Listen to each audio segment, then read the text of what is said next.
नमस्कार विद्यार्थी मित्रांनो. एमपीएससी मार्फत एक नवीन जी आर काढण्यात आलेला आहे आणि त्याबद्दल विद्यार्थ्यांमध्ये बरेच प्रश्न निर्माण केलेले आहेत. तर बऱ्याच विद्यार्थ्यांचे प्रश्न आहेत की नेमके बदल काय झाले, त्याचा फायदा होणार की तोटा होणार. तुम्हाला अगदी एकदम सोप्या भाषेमध्ये समजून सांगण्याचा प्रयत्न करतो 2 मिनिटात. नवीन जो जी आर आलेला आहे त्यामध्ये त्यांनी असं नमूद केलं आहे की ज्या सरळ सेवा पहिली भरती व्हायची TCS IBPS मार्फत ती आता एमपीएससी आयोगामार्फत होणार आहे. आणि जर आपण पाहिल्याप्रमाणे ज्या आता आता 100% तलाठी भरती जशी एमपीएससी आयोगाकडे गेली आहे, तसं बरेच पदे आहेत जी एमपीएससी आयोगाकडे जाणार आहेत.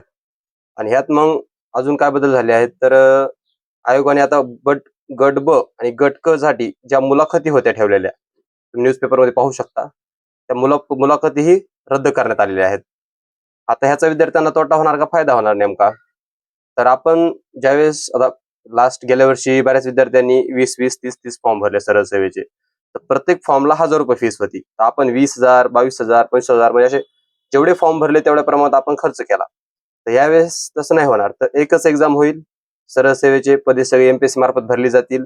यामुळे विद्यार्थ्यांना इथे पैसेही वाचतील आणि TCS IBPS मध्ये एक्झाम देताना बऱ्याच विद्यार्थ्यांचा संभ्रम म्हणजे विद्यार्थ्यांमध्ये एक भावना होती की ह्यात सर घोटाळे होतात, चुकीचं गैरप्रकार होतो, असं होतं तसं होतं.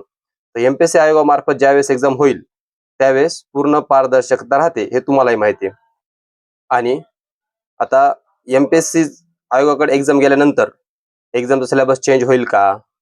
एक्झामचा पॅटर्न कसा राहील? प्री मेन्स या दोन्ही एक्झाम राहतील का? तर ज्यावेळेस एमपीएससी कडे एक्झाम जाईल, जशी गट ब ची एक्झाम होते, गट क ची एक्झाम होते, तर त्यांना प्री आणि मेन्स राहते. तर तसंच सरळ सेवेचे होऊ शकतं. पण इथं तुम्हाला एक फायदा होऊ शकतो की ज्यावेळेस तुम्ही तलाठी भरतीची तयारी करताल त्यावेळेस तुम्ही सर्व एक्झामची तयारी सोबतच होऊन जाईल तुमची एमपीएससी मध्ये. आणि अशा बऱ्याच गोष्टी आहेत ज्या की अजून बदलणार आहेत आणि नवीन नवीन पदे ऍड होतील. फक्त शिक्षक भरतीची जी समजा भरती प्रक्रिया होणार आहे ती अजूनही यात समाविष्ट केलेली नाही, ती स्पेशल आहे. आणि अजून वेगवेगळी पदे आहेत ती अजून ह्यात समाविष्ट करण्यात येणार आहेत. तर जसजशी नवीन माहिती येत जाईल मी तुम्हाला प्रत्येक अपडेट देत राहील. आणि तुमचे काही प्रश्न असतील, कुशंका असतील तर तुम्ही कमेंट करा आणि विचारू शकता. अशाच प्रत्येक नवीन अपडेटसाठी फॉलो आणि शेअर करा राजगुरू मंत्राला. धन्यवाद.